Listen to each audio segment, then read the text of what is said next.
took so long that you stepped behind the camera after you made the first movie, something like 17 years ago. And what was the motivation?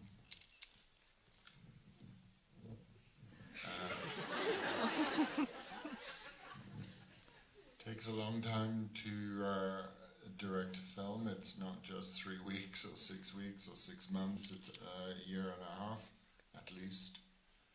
And I wasn't free until recently. Otázka zněla, proč jste si postavil na druhou stranu kamery až po tak dlouhé době po vašem režijním debutu, který byl někdy před 17 lety. A pan Rickman říká, natočit film není záležitost 3 týdnů ani 6 týdnů, je to záležitost rok ani 6 měsíců, je to záležitost roku a půl. A já jsem zkrátka do téhle chvíle neměl tolik volného času.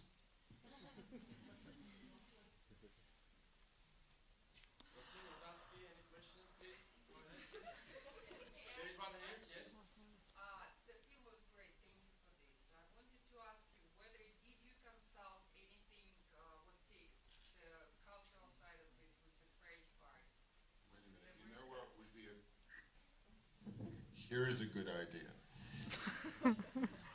Everybody who has a question, come down here.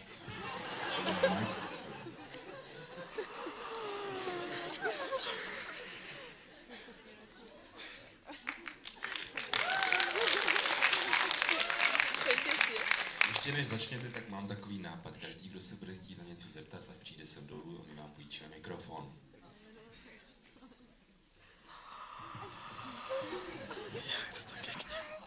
Thank you for the film. I really enjoyed that. I wanted to ask whether did you consult with the French part, whether did you have a French consultant to film all the scenes in Versailles and Louvre and everything?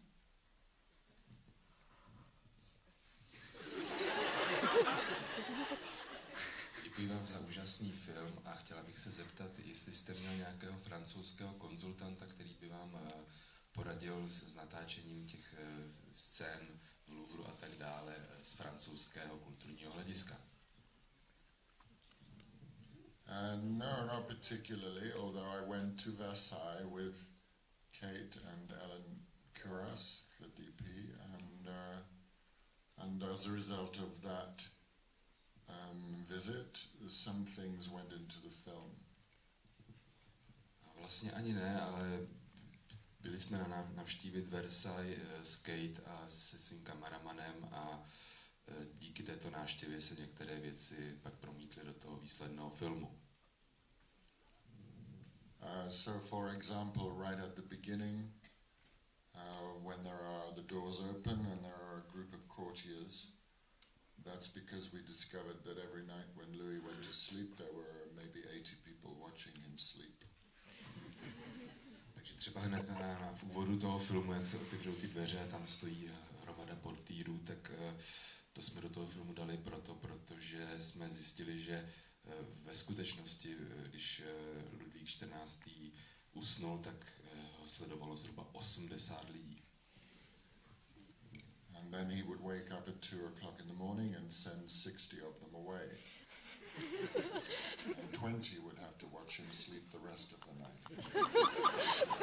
Pak se zhruba ve 2 hodiny ráno probudila, 60 z nich poslal pryč, ale 20 jich muselo zůstat, aby ho hlídali ve spánku.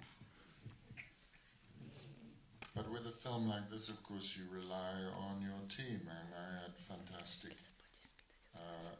designers and location scouts and the whole crew behind the film, and a big pile of books.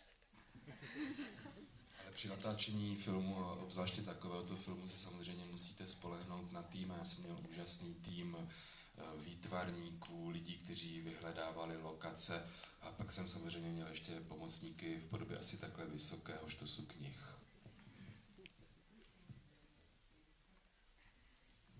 So anybody else who has a question, maybe come down and sit on the stairs. And also during who wants to ask can already move here, so we don't wait so long. Yes, so here's one. Yes. špatně znám česky, špatně znám anglicky, omluvte mě. Jsem z Kyjeva, z Ukrajiny. Přijala jsem jenom pro vás. Kdybych mohli vybrat pro sebe epochu, v jakou žít, kterou byste vybrali pro sebe?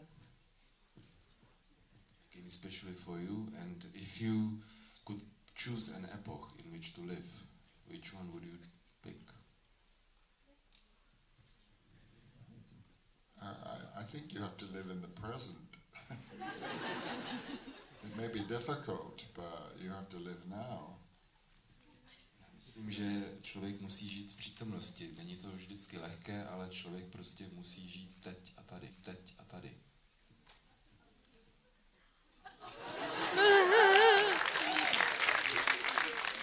Yes, but it was not meant that everybody who wants an autograph is coming with a question.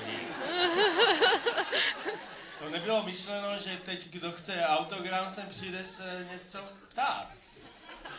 But go ahead, so who is the next? My question is, from your perspective as an actor, would you consider yourself like a good director?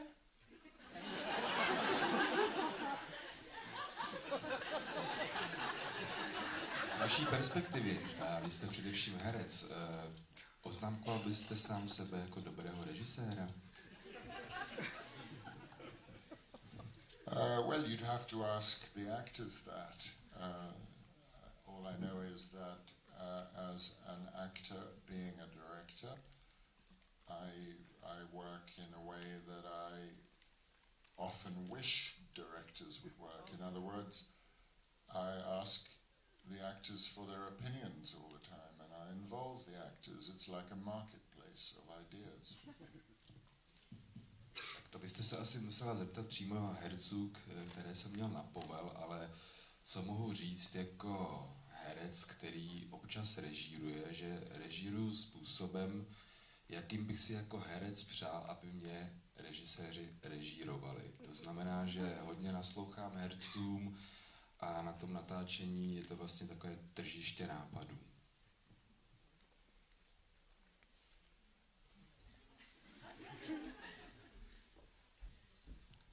Good evening, sir.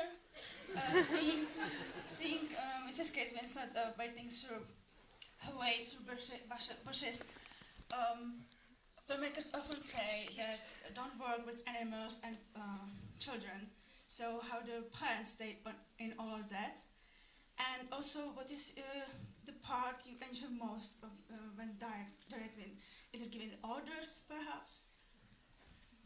Tak říká se, že nejtěžší je režírovat malé děti a zvířata, tak co byste řekl k tomuhle? A druhá část otázky byla, co vás vlastně na té režii nejvíc baví. Možná, že vás baví komandovat? Did you ask me about plants? I don't mind about plants. That's fine. Well, I think that the whole point of work and maybe life is that chaos makes no sense without some order, and order makes no sense without some chaos. And so they have to live together. A otázka vlastně byla nejenom na zvířata, na děti, ale na rostliny. A já bych k tomu řekl, že veškerý život je o tom, že vlastně chaos nemůže dávat smysl bez nějakého řádu, ale zároveň řád by nemohl dávat smysl, aniž by v něm byl obsažen aspoň malý chaos.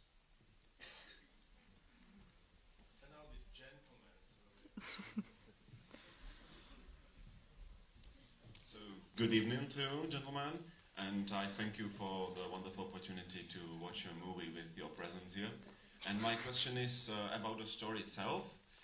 Whether did you invent it, or if you found maybe some evidence in some historical stories, maybe a little detail that to let you to the conclusion to the story, or if it was just your and your team's fantasy. Thank you. Dobrý Dobrý večer, páni, velice vám děkuji za ten úžasný zážitek mít možnost sledovat film ve vaší přítomnosti a teď k mé otázce.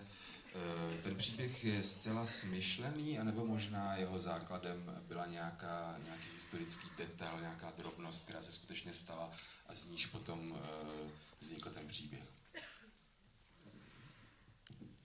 It's a little bit misleading when you see screenplay and 3 names, because really this screenplay is the work of Alison Deegan, and then it says my name and Jeremy Brock, and we are, it should say, interfered with by the other 2.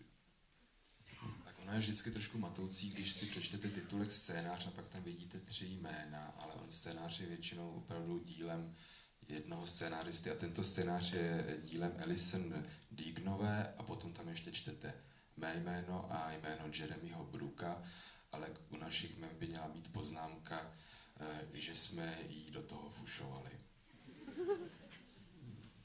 So it's really her story from her imagination, and no, there is absolutely, there is no truth in it whatsoever. Ten příběh je plodem její představivosti, ale já vím, že v tom příběhu není vůbec nic pravdivého. Of course, Lenotre existed, and of course, Lenotre designed the gardens at Versailles. But of course, and it's maybe the point of the story, of course, there was not a woman being given the job of designing part of the fountain. Samozřejmě, že existoval pán jménem Lenotre a samozřejmě, že to byl člověk, který navrhoval ty zahrady u Versailles, ale rozhodně neexistovala žádná žena, která by se na té práci podílela. And maybe it's the luxury of film that you can take history and look at it through a kind of prism. That's prism, not prison. A to je právě možná luxus filmu, že můžete vzít historii a podívat se na ní tím filmovým prismatem.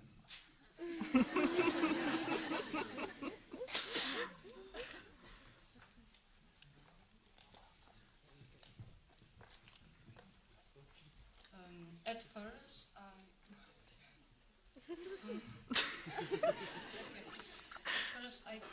I want to thank you for that you're here, for our fans. And my question is if you think that in the future you will do any other film movie, like director.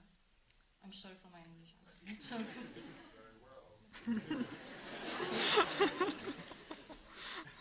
Děkuji, že jste sem přišel a že jste ochoten tady odpovídat na otázky fanoušků. A moje otázka je, jestli máte v plánu ještě jako režisér natočit nějaké další filmy. Well, I hope so. Difficult to know. I mean, acting is still very important to me, and theatre is as important as film. And I think maybe the next thing I do is to act, but we'll see. No, doufám, ale musím říct, že herectví je pro mě stále velmi důležité, a to jak to filmové, tak divadelní. Takže předpokládám, že další projekt bude, kde toho se budu účastnit jako herec, ale uvidíme, co přinese budoucnost. Rád bych ještě režíroval.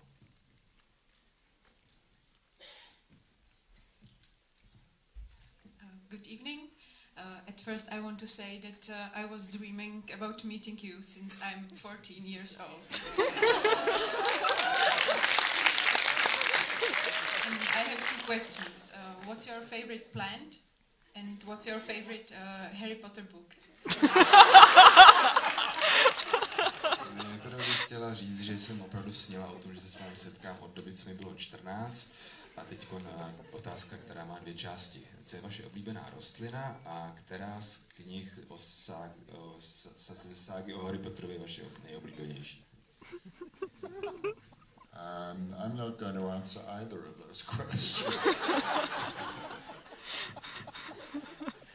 No, the point about a plant is you can think you don't like a plant, and then a great gardener will put that plant next to another plant, and suddenly it becomes beautiful.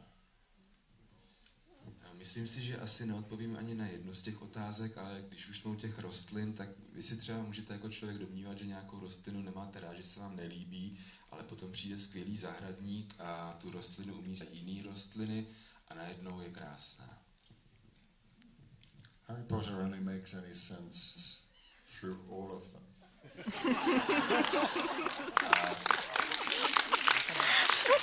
A knihy o Potterovi nedávají žádný smysl od začátku až do konce.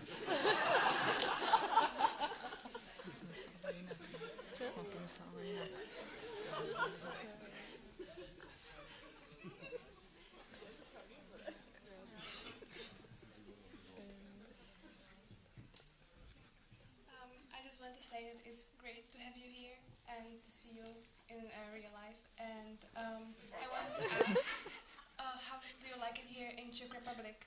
And if you ever thought about cooperating on a movie with some Czech studios or so? Chci vám poděkovat, že jste tady, že je úžasné vás vidět na vlastní oči. A chtěl bych se zeptat, jak se vám líbí v České republice a jestli jste někdy neuvažoval o tom, že byste spolupracoval na nějakém filmu třeba s nějakým českým filmovým studiem.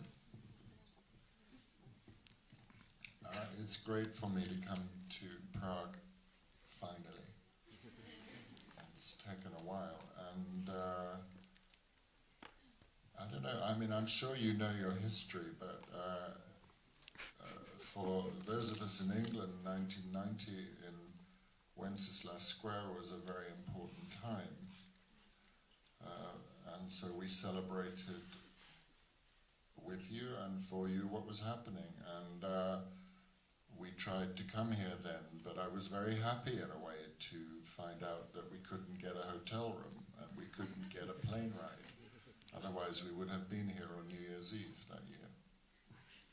Já jsem opravdu velice rád, že jsem přijel do České republiky a chce se mi dodat konečně, protože vy jistě znáte svou historii, ale pro nás v Anglii byly události na Václavském náměstí na přelomu let 89-90 velice důležité. V duchu jsme slavili s vámi a chtěli jsme sem přijet a zažít to také, ale bohužel v tom novém roce na Silvestra 1990 se nám nepodařilo sehnat hotel ani sehnat letenku, ale musím říct, že jsem zároveň byl rád, že se nám to nepodařilo, protože to vypovídalo o tom, že opravdu se tady děje něco důležitého, ale kdybychom sehnali, tak bych tady na Silvestra 1990 byl, takže jsem rád, že jsem tady teď.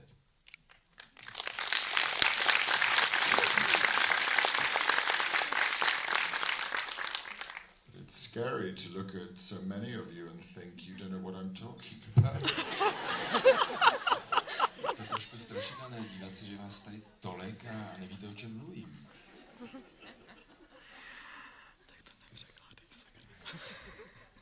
Já bych se chtěla zeptat, čím vás tak strašně zaujal tady ten scénář a proč jste zrovna tady ten scénář sfilmoval?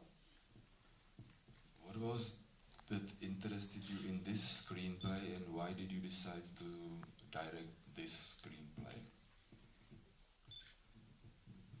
Well, it certainly wasn't because of it taking place in 17th century France, because you'd have to be an idiot.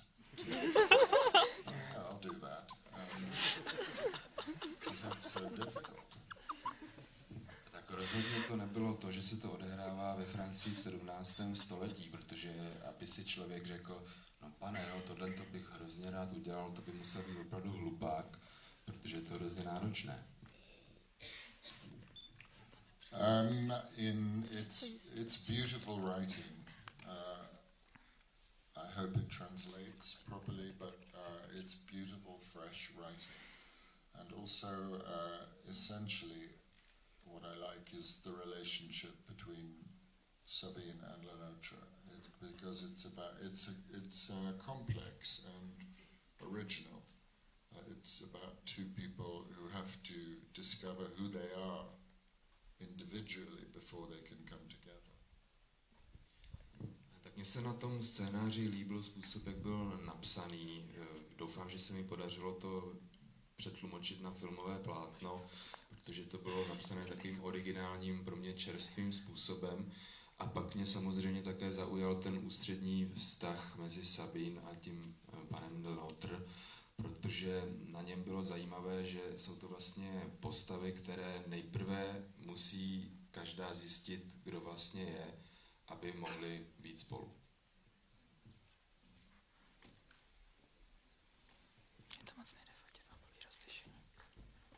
Hi. First, just like a previous girl, I'm trying to see you. I want to see you like since I was 12 years old. And I'm from Taiwan, so very long way home. And it's a very wonderful films. And I want to ask you, which do you enjoy more, being a director or being an actor? Já jsem také sněla o tom, že vás někdy uvidím na vlastní oči, a to od svých, řekněme, 12 let, a jsem z Thajska, což je hodně daleko odsud, ale každopádně k mé otázce, co vás víc baví, být režisérem nebo být hercem? Well, you know, the job itself is not just something that lives in your mind, it's a reality. And the honest answer is you can be very happy as an actor and you can be very miserable. You can be very happy as a director and you can be very miserable. Odpovím tak, že vlastně ta práce není něco abstraktního, co máte jenom v hlavě, ale že je to jistá realita, takže odpovím tak, že můžete být velice šťastný a zároveň i nešťastný jako herec, a to též platí pro režii. As an actor, you hope that the circumstances honor what's called the process of acting, and your opinions are respected, and there is a healthy atmosphere in the rehearsal room. Jako herec můžete doufat pouze v to, že budete mít vytvořeny co nejlepší podmínky pro své herectví a že vaše názory budou respektovány a že bude panovat příjemná atmosféra při zkoušení. And that's not always the case. A to není vždy samozřejmé. So when I direct, I fight hard to protect the process for the actors. And as a director, you can be very miserable simply if it rains. Takže jako režisér se snažím opravdu ty podmínky, o které bych já jako herec sám stál svým hercům poskytnout a vytvořit, ale jako režiséra vás může rozhodit třeba taková drobnost, jako že začne pršet. There is one scene in the film where Louis is under a canopy and it's pouring with rain. Thank goodness the production designer had a canopy because we had to shoot something that day. Otherwise the producers would have gone insane.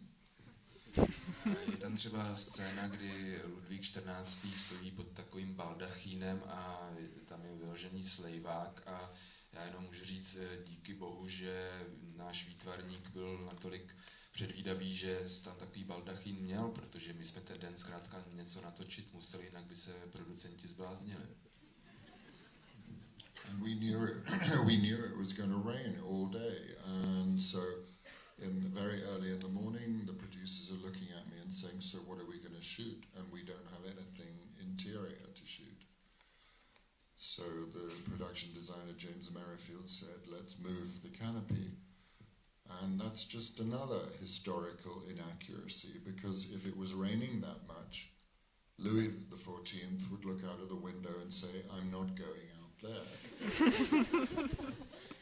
My jsme ten den věděli, že od rána, že bude pršet celý den a producenti mi ráno říkali, tak co budeme točit, protože jsme neměli žádné scény, které bychom mohli točit v interiéru.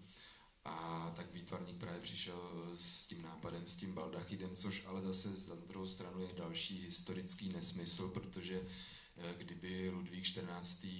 Se podíval z okna a viděl, tak, jak tam leje, tak by řekl, no tak tam prostě nejdu. But I suppose it's a small example of art mirroring I was fine. I was drunk. And I had a hat on. But those four guys holding the poles, they were like drowned rats. A zase to vlastně ukazuje takový zajímavý moment, jak vlastně umění někdy napodobuje život, protože já jako režisér jsem v roli Ludvíka byl hezky pod tím baldachínem suchý, když to ty 4 mladíci, co museli, nebo ty 4 herci, co museli držet ten baldachín, tak byli úplně promočení na kost. So the short answer to your question is I enjoy them both and I hate them both. Takže v krátkosti odpověď na váš dotaz je, že mám obě profese velice rád a obě velice zdušně nenávidím.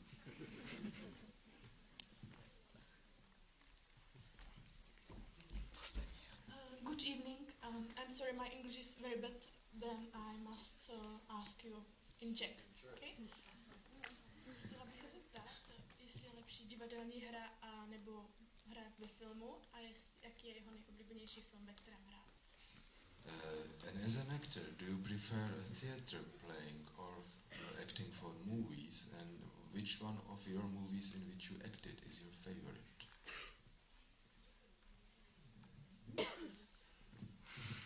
If you've just finished being in a play for 6 months, 8 times a week, the last thing you want to do is another play. Když ukončíte sérii divadelních představení, řekněme půlroční, které jste hráli 8krát týdně, tak poslední, na co máte chuť, je vrhnout se do další divadelní hry. Because the theatre is very demanding in terms of your stamina and your responsibility to a live audience and your fellow actors and being in the moment, every moment. Divadlo je totiž velice náročné, co se týče energie, které do něj musíte vložit, a také co se týče zodpovědnosti, kterou máte k živému publiku každý večer, každou minutu toho představení a také ke svým hercům, kteří hrají s vámi. But I think I'm very lucky to be able at all to work in both. I like both and each one informs the other. Ale já jsem měl prostě zkrátka asi to velké štěstí, že mohu hrát jak ve filmu, tak v divadle a že vlastně obě tyto disciplíny se vzájemně prolínají a ovlivňují. And to pick one film is impossible because it would be disloyal to each film that I've been involved in. A jmenovat jeden ze svých filmů není možné, protože by to nebylo loajální k těm všem ostatním filmům, které bych nejmenoval. I just finished the question. Mainly because maybe this is a good time to finish because for you guys, watching a movie is 2 hours of your life. And for me, it's a lot longer. And so if you name any movie that any actor has been in, they probably won't talk about the film. Protože pro nás herce je to úplně jiné než pro vás diváky. Pro vás ten film znamená 2 hodiny vašeho života, kdežto pro nás to znamená mnohem, ale mnohem více času. Takže já si myslím, že v podstatě žádný herec by asi na takovouhle otázku úplně neodpověděl. Because the 2-hour film that you watch is maybe 6 weeks, 8 weeks, 2 months, 3 months, 6 months, or a year out of our lives. And so what you remember is the people that you worked with. And sitting on top of a hill in the Australian outback with 4 friends at 3 o'clock in the morning, looking at 4 streets by 3 that are lit in complete blackness. Protože, jak už jsem říkal, pro vás je film 2 hodiny, ale pro nás herce je to mnohem delší doba, v řádu týdnů až měsíců, někdy i let. A když potom herec vzpomíná na film, tak vlastně ani tak ho nehodnotí jako takový, ale vzpomíná na to, co zažil při jeho natáčení, na kolegy. Takže například si vzpomene, že seděl ve 3 hodiny ráno v australském vnitrozemí v naprosté pustině na kopci se 4 kamarády a pod náma měli jenom 4 osvětlené ulice a jinak kolem černota a pustina. Or of course watching 3 young people grow from 12 years old to 22 years old. Nebo také vzpomíná na to, že sledoval 3 lidské bytosti, které mu před očima zestárly z 12 let na 22. And I promise you that our little chaos will now have a big lump of Prague in it. A ujišťuji vás, že film Králova zahradnice, když na něj budu vzpomínat, tak velká část těch vzpomínek nebo určitá část bude vzpomínky na Prahu. So thank you.